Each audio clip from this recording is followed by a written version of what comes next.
Every Friday night at this time, we read from a book that our spiritual master, Srila Prabhupada, has written or translated. We've recently started reading the first canto of Srimad Bhagavatam. There are 12 cantos in this tome, and we've committed to reading this first canto here in Bhaktiville. It should take us about a year to complete. We've gone quite a way so far, but more stories are still to come. Tonight we continue with the second chapter, titled Divinity and Divine Service. We're on the first canto, second chapter, text 30, or page 155 of the PDF, or page 127 of the book. Oh, and we had a false start. Bhakti Mimulus's computer crashed, so hopefully you've come back. He's come back, and hopefully you've come back too. Die. Oh, live kept on going? Oh, that's interesting. Bhakti Mimulus is keeping me up on everything here. All right, so let's, before we get started, offer our obeisances and invoke the blessings of Srila Prabhupada. Nama Om Vishnu Padaya Krishna Prashtaya Bhutale Srimati Bhaktivedanta Swaminiti Namane. I offer my respectful obeisances unto His Divine Grace, A.C. Bhaktivedanta Swami Prabhupada, who is very dear to Lord Krishna, having taken shelter at his lotus feet. Unto the Vaishnavas listening and around the world and who have given us so much support in our lives, Panchakalpa Tarubhyascha Kripasindhubhye Vacha Patitanam Pavanebhyo Vaishnavebhyo Namo Namaha. I also offer my respectful obeisances unto the Vaishnava devotees of the Lord. They are just like desire trees and can fulfill the desires of everyone. They are full of compassion for the fallen, conditioned souls. Oh, Bhakti Mimulus is right on top of the slideshow, moving things around. Thank you so much. All right, let's get started with what's up there. Om Namo Bhagavate Vasudevaya. Om Namo Bhagavate Vasudevaya. Om Namo Bhagavate Vasudevaya. Just want to make sure. Really, that's the next one? I don't know. Oh, mine are out of order on my screen. Sorry, folks. Okay, here we go. Narayanam namaskritya naram chaiva narottamam devim sarasvatim vyasam tatto jayam udirayet. Before reciting the Srimad Bhagavatam, which is the very means of conquest, one should offer respectful obeisances unto the personality of Godhead, Narayana, unto Naranarayana Rishi, the supermost human being, and unto Mother Saraswati, the goddess of learning, and unto Srila Vyasadeva, the author.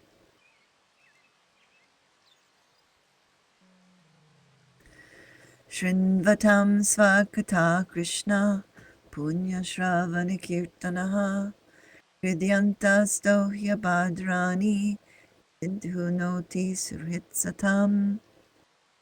Sri Krishna, the personality of Godhead, who is the Paramatma, Supersoul in everyone's heart, and the benefactor of the truthful devotee, cleanses desire for material enjoyment from the heart of the devotee, who has developed the urge to hear his messages, which are in themselves virtuous when properly heard and chanted.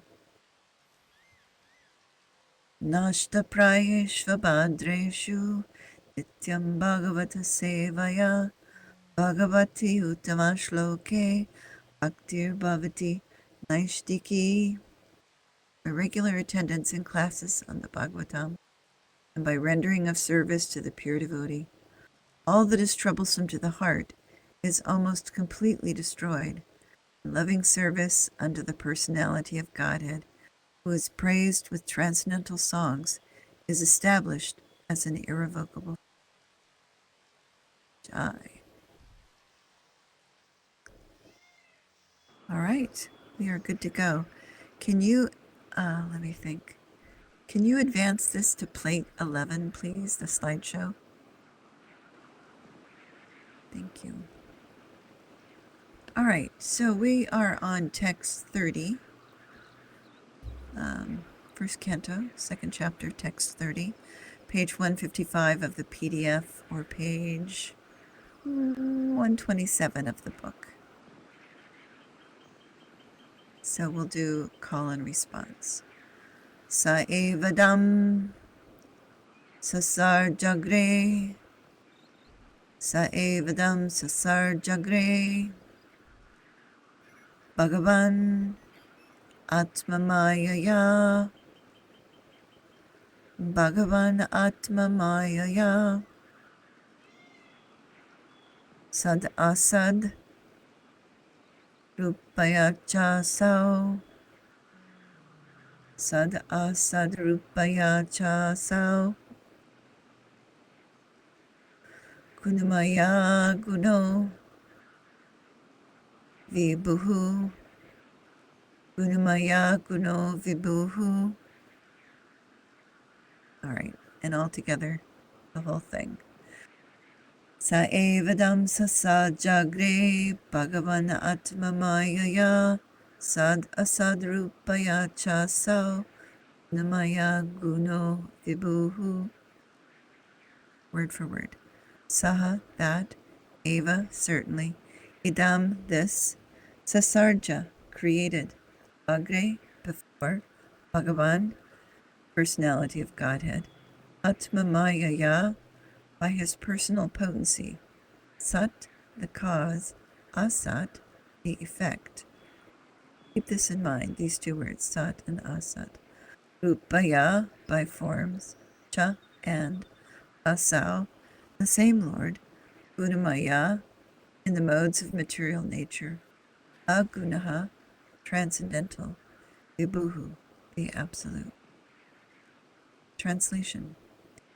In the beginning of the material creation, the absolute Lord, in his transcendental position, created the energies of cause and effect by his own internal energy.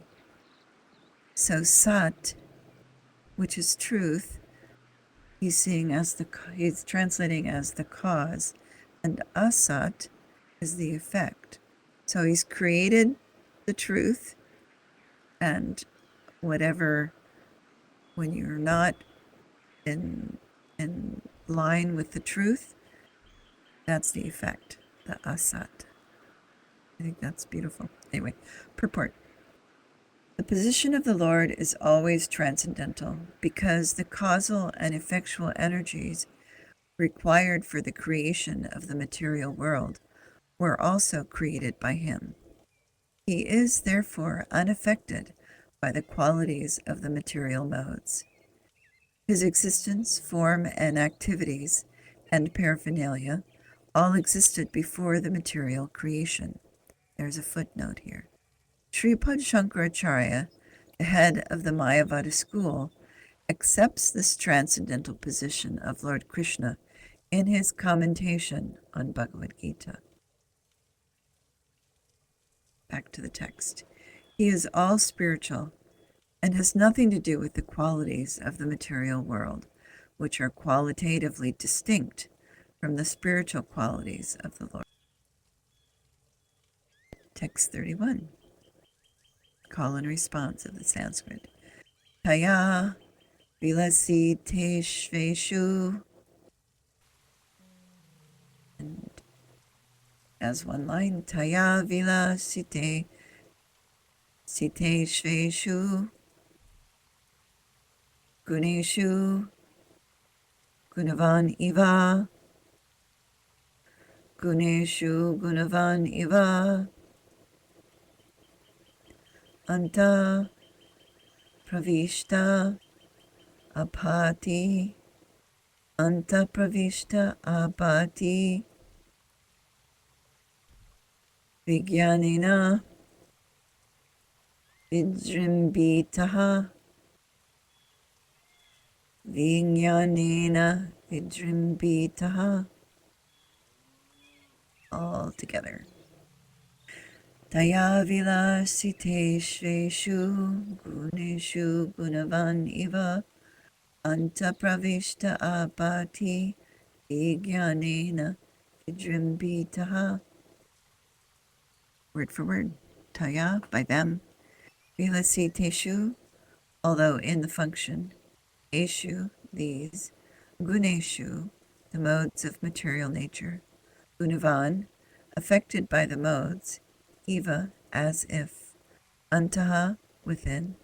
Pravishtaha, entered into. Abhati, appears to be. Vijnanena, by transcendental consciousness. Vidrimbitaha, fully enlightened. Translation. After creating the materialist substance, the Lord expands himself and then enters into it.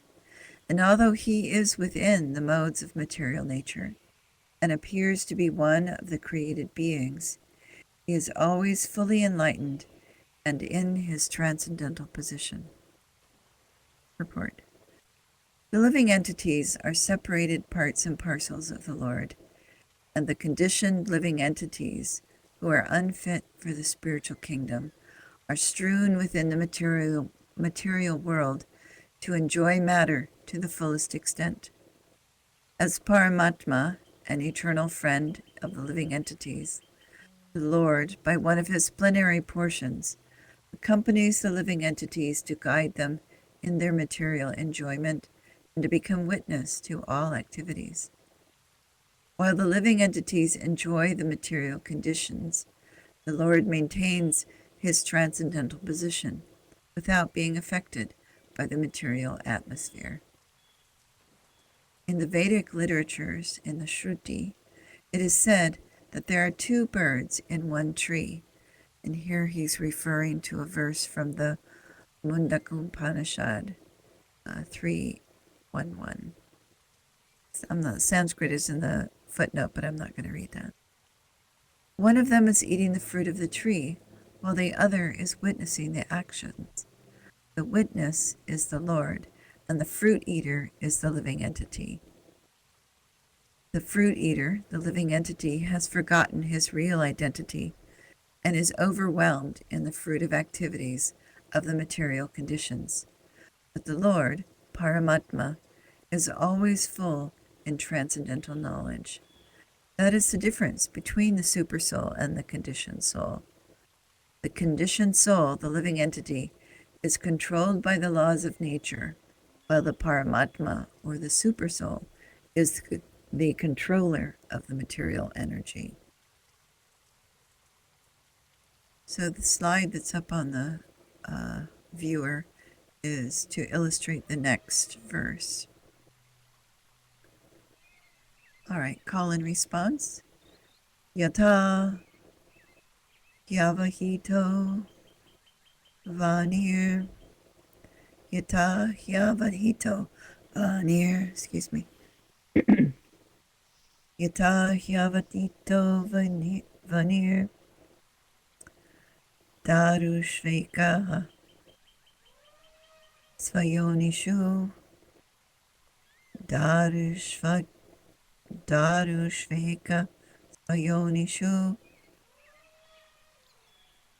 Naneva Bhati Vishvatma. Naneva Bhati Vishvatma. Uteshu Chatata Pumam. Uteshu Chatata Pumam. All right, all together. Yata Hyavahito Vanir. Darushveka Svayonishu. Naneva Bhati Vishvatma. Eshu Chatata Pumam. Word for word. Yata, as much as. He, exactly like. Avahita, surcharged with. Vanihi, fire. Darushu, in the wood. Ekaha, one. Svayonishu, the source of manifestation. Nana Eva, like different entities. Pati, illuminates. Vishvatma, the Lord as Paramatma. Bhuteshu, in the living entities. Cha, and. Tata, in the same way. Umam, the absolute person. Translation. The Lord as Supersoul pervades all things, just as fire permeates wood, and so he appears to be of many varieties, though he is the absolute one without a second. So let's look at that slide for a second. It says, Lord Paramatma pervades all things, just as fire permeates wood. So you can see in the illustration Paramatma there in the center with the four hands. And then you see him in everything else. He's in the world, he's in the hearts of the people, he's everywhere. Paramatma, everything, everywhere. All right, purport. Lord Vasudeva, the Supreme Personality of Godhead, by one of his plenary parts, expands himself all over the material world, and his existence can be perceived even within the atomic energy. Matter, antimatter, proton, neutron, etc., are all different effects of the Paramatma feature of the Lord. As from wood, fire can be manifested, or as butter can be churned out of milk, so also the presence of the Lord as Paramatma can be felt by the process of legitimate hearing and chanting of the transcendental subjects, which are especially treated in the Vedic literatures like the Upanishads and Vedanta. Srimad Bhagavatam, which we're reading, is the bona fide explanation of these Vedic literatures. The Lord can be realized through the oral reception of the transcendental message, and that is the only way to experience the transcendental subject. As fire is kindled from wood by another fire, similarly, the divine consciousness of man can be kindled by another divine grace.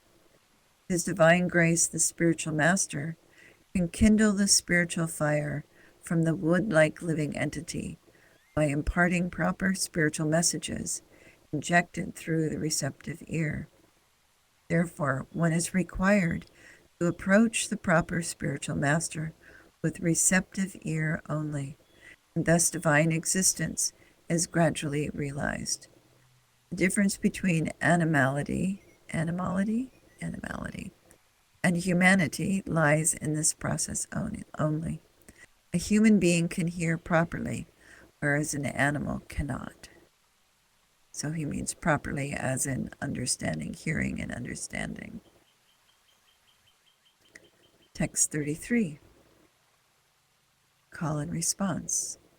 Asau Gunamayir Pavair Asau Gunamayir Bhavir Bhuta Sukshmendriyatma Bihi.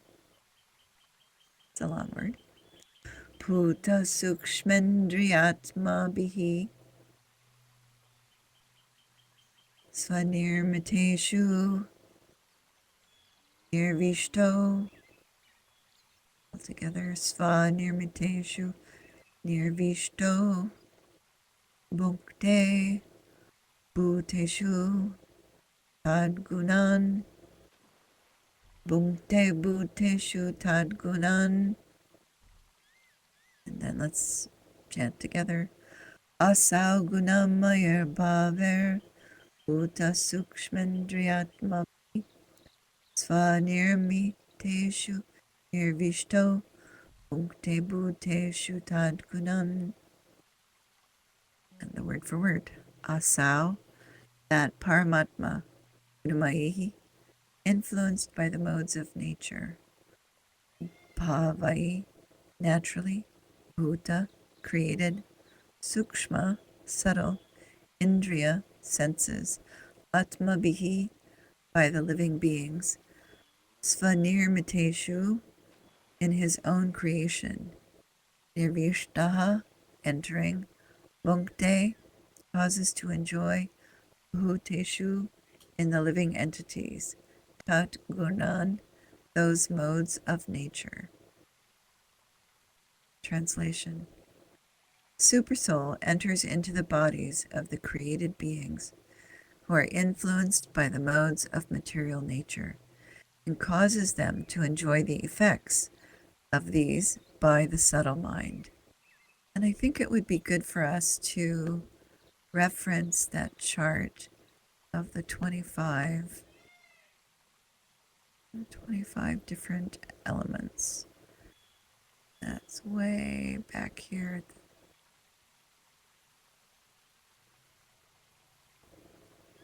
One more.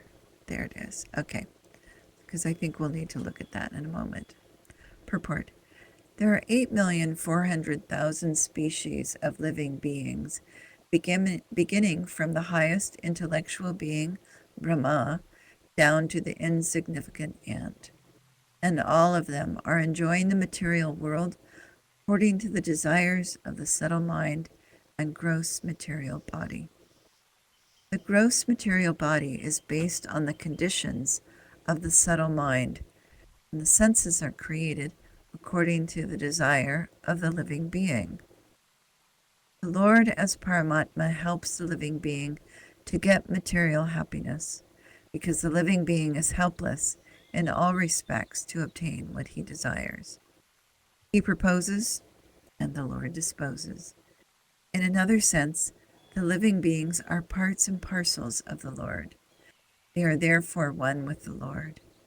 In the Bhagavad Gita, the living beings in all varieties of bodies have been claimed by the Lord as his sons and daughters. The sufferings and enjoyments of the sons and daughters are indirectly the suffering and enjoyments of the Father. Still, the Father is not in any way affected directly by the suffering and enjoyment of the sons. He is so kind that he constantly remains with the living being as Paramatma and always tries to convert the living being towards real happiness. So I just want to say just a short thing. The next verse, I think, goes into more detail, but Srila Prabhupada here mentions the subtle mind and the gross material body.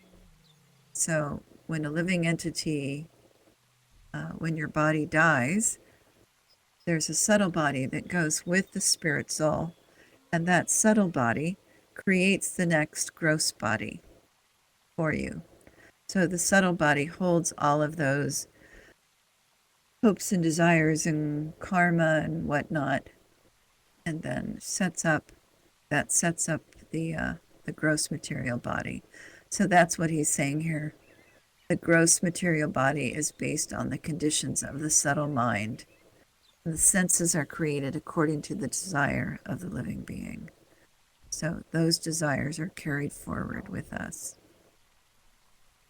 And I think the next verse, you see next verse? No, in the next chapter, then gets into it a little bit more.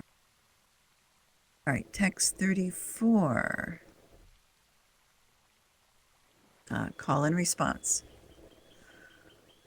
Bhavayatyesha satvena bhavatyesha satvena lokanvai lokabhavanaha lokabhavanaha Leelavatara Anurato. That's Leela, Avatar, Anurato. But those A's get squished together. So Leelavataro Nurato. Leelavatarato. Next line. Deva Tiryan Naradishu. Devatiryan Naradishu. All right, all together. Bhavayatyesha sattvena lokanvai lokabhavanaha Leelavatara nurato evatiryandaradishu. Word for word. Bhavayati maintains. Eshaha, all these.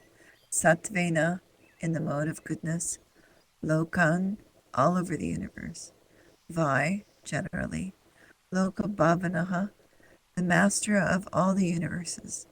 Leela, pastimes. Avatara, incarnation. Anurataha, assuming the role. Deva, the demigods. Hiryak, lower animals. Niradishu, in the midst of human beings. Translation. Thus the Lord of the universes maintains all planets inhabited by demigods, men, and lower animals, and in his play he assumes the roles of to reclaim those in the mode of pure goodness. I want to go back a little bit to that verse about the wood. There was something I wanted to say about that. Let's see if I can find it. Okay, so that's verse 32. In the word for word, it says Darushu in the wood. So a name for Lord Jagannath is Daru Brahman. So Supreme Brahman, Supreme Lord in wood. Daru Brahman.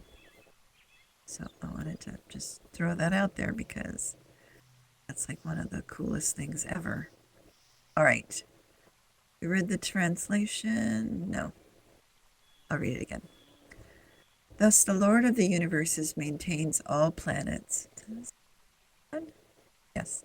Thus the Lord of the universes maintains all planets inhabited by demigods, men, and lower animals. And in his play, he assumes the roles of incarnations to reclaim those in the mode of pure goodness. Purport. There are innumerable material universes, and in each and every universe, there are innumerable planets inhabited by different grades of living entities in different modes of nature. The Lord, or Vishnu, incarnates himself in each and every one of them, and in each and every type of living society. He manifests his transcendental pastimes amongst them just to create the desire to go back to Godhead. The Lord does not change his original transcendental position, but he appears to be differently manifested according to the particular time, circumstances, and society. That last part's real important because we're not the only ones that, Vaishnavas are not the only ones who he's speaking to. He's speaking to everyone in their particular time, circumstance, and society. So sometimes he incarnates himself or empowers a suitable living being to act for him.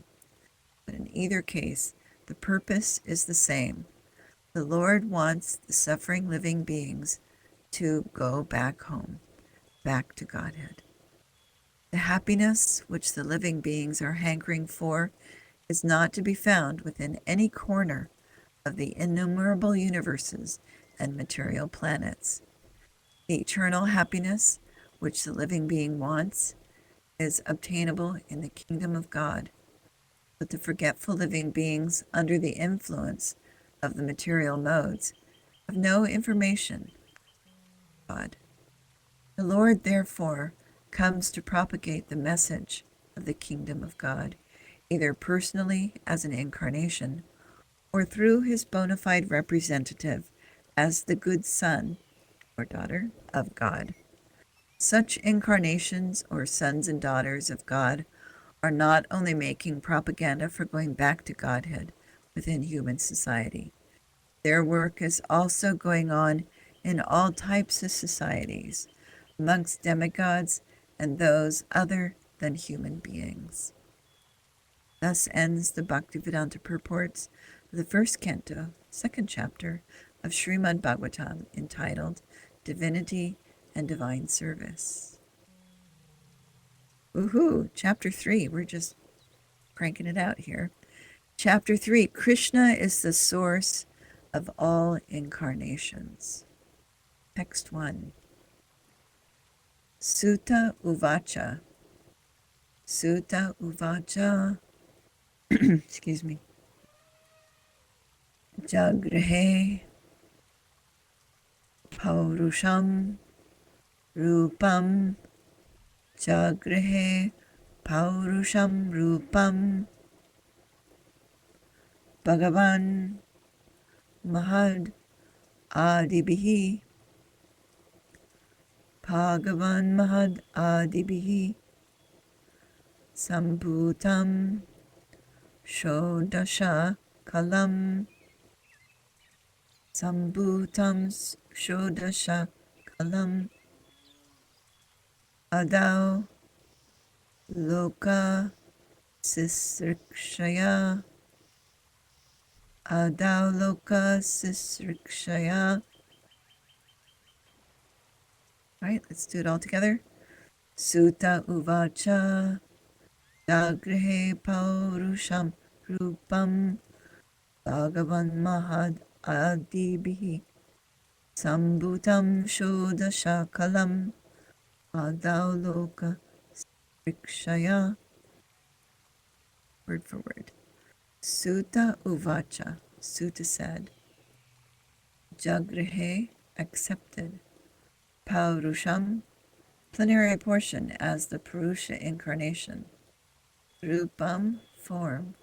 Bhagavan, the personality of Godhead. Mahat Adibihi, with the ingredients of the material world. Sambhutam, thus there was the creation of Shodasha Kalam, 16 primary principles. Adau, in the beginning. Loka, the universes. Sisrikshaya, on the intention of creating. Translation. Sutta said, in the beginning of the creation, the Lord first expanded himself in the universal form of the Purusha incarnation and manifested all the ingredients for the material creation. And thus at first there was the creation of the 16 principles of material action. This was for the purpose of creating the material universe. So if we look up at our chart up there on the slides, what we're looking for are 16 things. So we have the knowing things, the eyes, ears, nose, tongue, skin. We have the workings, 5, 10, 15. Oh, so there should be 10 of those. Eyes, ears, nose, tongue, skin. The working senses, form, sound, smell, taste, touch. The 5 elements, earth, water, fire, air, ether. And what are we missing? Dr. Mimulus, what are we missing there in what I just said? I can't see the chart.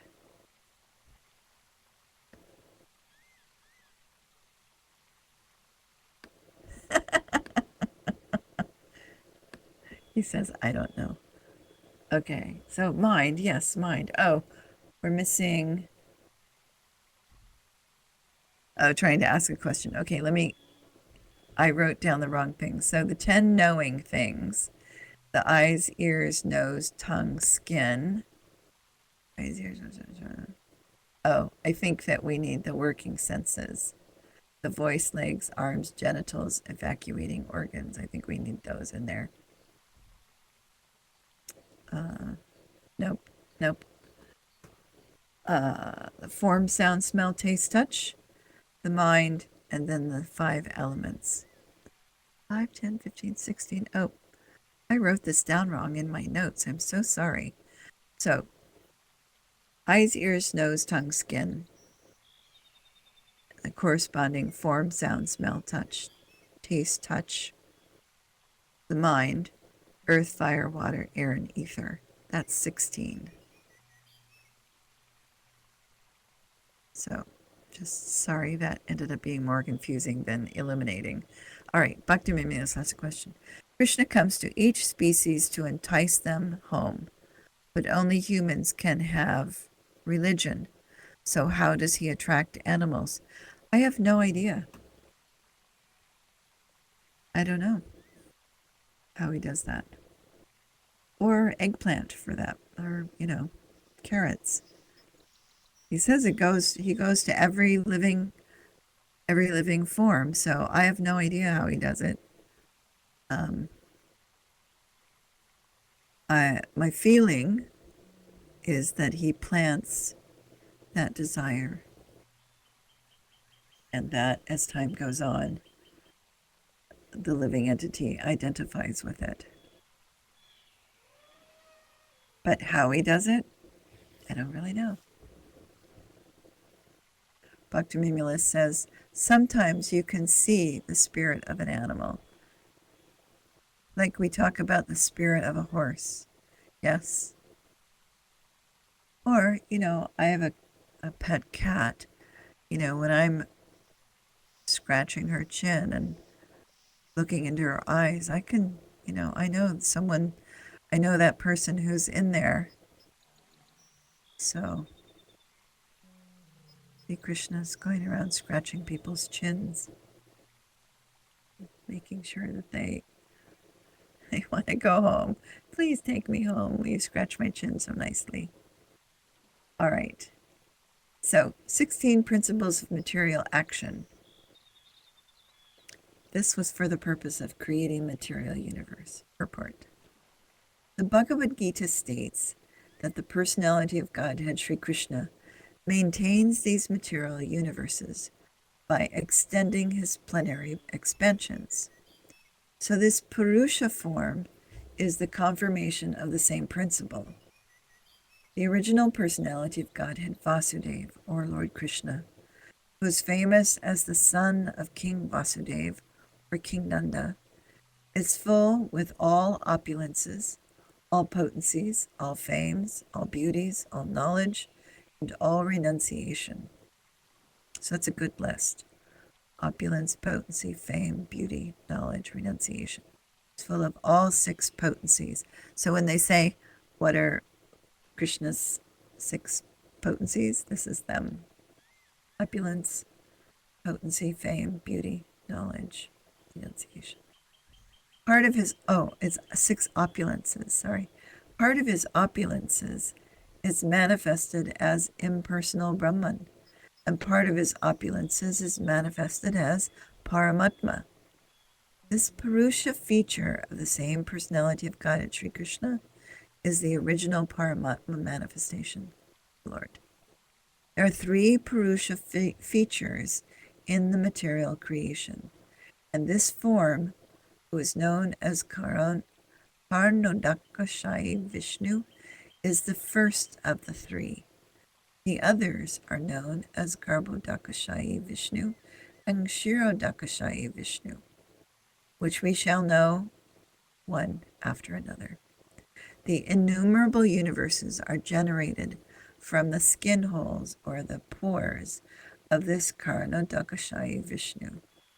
And in each one of the universes, the Lord enters as Garbhodakashayi Vishnu.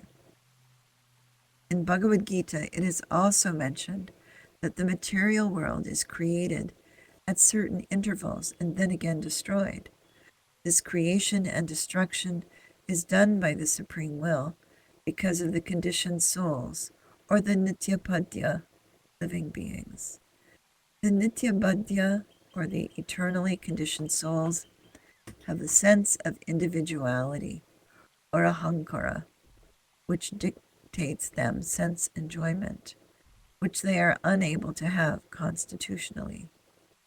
The Lord is the only enjoyer, and all others are enjoyed.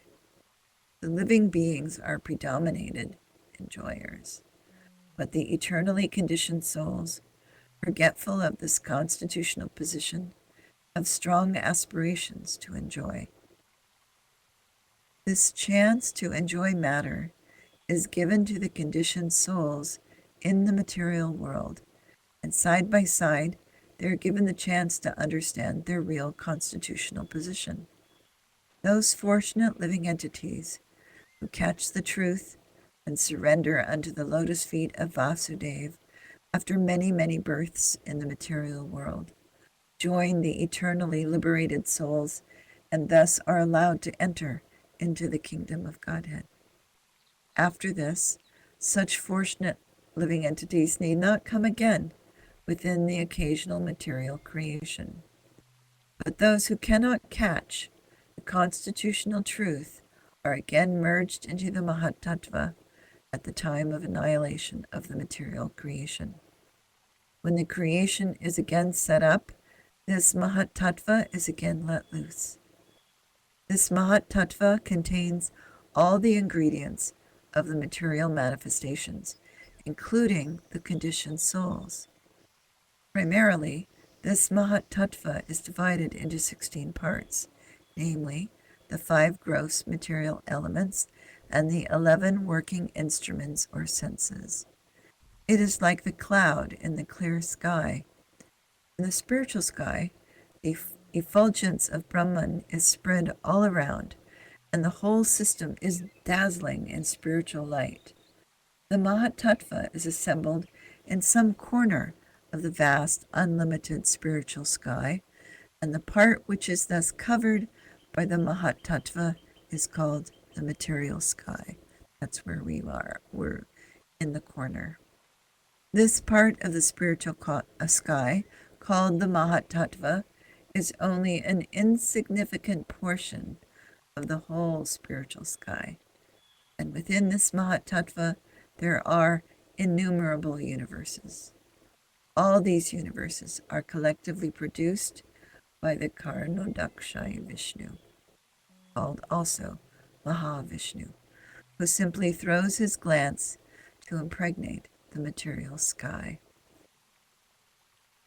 So, I think I've mentioned before, the first 3 cantos of the Srimad Bhagavatam make it very clear everything about Tattva. What are the truths? What is Krishna Tattva? What is Mahatattva? Who is Mahavishnu? This is very technical, the first 3 cantos. So don't be distressed if it seems like too much sometimes, but we'll try and suss it out, like here with that chart and other illustrations. Bhaktivinoda says, this will all be talked about again later. Exactly. So this, the way that all Indian literature, Vedic literature, are like those Russian stacking dolls. So you open up the first one, oh, and there's another one. And then you open it, oh, there's another one. Same thing. Open it again, oh, there's another. So more and more like that. Stack, stack, stack, stack. Bhaktivinoda says the Vishnus come later too. Yep. So we'll hear it all again, and but we'll include pictures and charts and try and make it all understandable. Bhaktivinoda says, in the text, not as purports. The Vishnus come later too, in the text, not as purports. We'll hear about these Vishnus again. I remember when I was younger, it was all very clear to me, all the Vishnus. And now I read this and it's like, oh, really? Is that how it works? Okay. So it seems more clear. It seemed clear when I was younger, 50 years ago, but now when I'm reading it, it seems even more clear. It's hard to follow, but Bhaktivinoda says it's hard to follow, but it seems more clear now. Now that I know the concept and I've lived with the concept, and now I'm reading this, it's like, oh, that's what he's talking about. Oh, that's how that works. So I'm appreciating reading this over again for the umpteenth time, but still, it's very illuminating. Any other comments, Mr. Mimulus? Nope. All right, it's time for us to stop. We'll stop there. if you have questions or comments, if you listen to this video, you can always text us in Facebook on, we have a Bhaktiville Facebook page and where we post these videos. So you're always welcome to ask questions there. And I get notifications, so I will answer them. So please let us know if you have any questions or comments. Oh, and we also post the videos on YouTube, although I don't really have a link to the... You can ask questions there. We should look at that because I don't get any notifications from YouTube. Huh. We'll have to investigate that. Better if you have questions, use Facebook. But we'll investigate. Yeah, we're both Bhakti Mimilas and I are kind of scratching our heads saying, oh, I don't know. We'll have to look and see if we can do that. So, but we love questions. We love to talk about this. So please let us know. All right. Thank you very much for spending time with us, listening to our reading of Srila Prabhupada's translation of Srimad Bhagavatam. Thank you. All glories to Srila Prabhupada. Hare Krishna.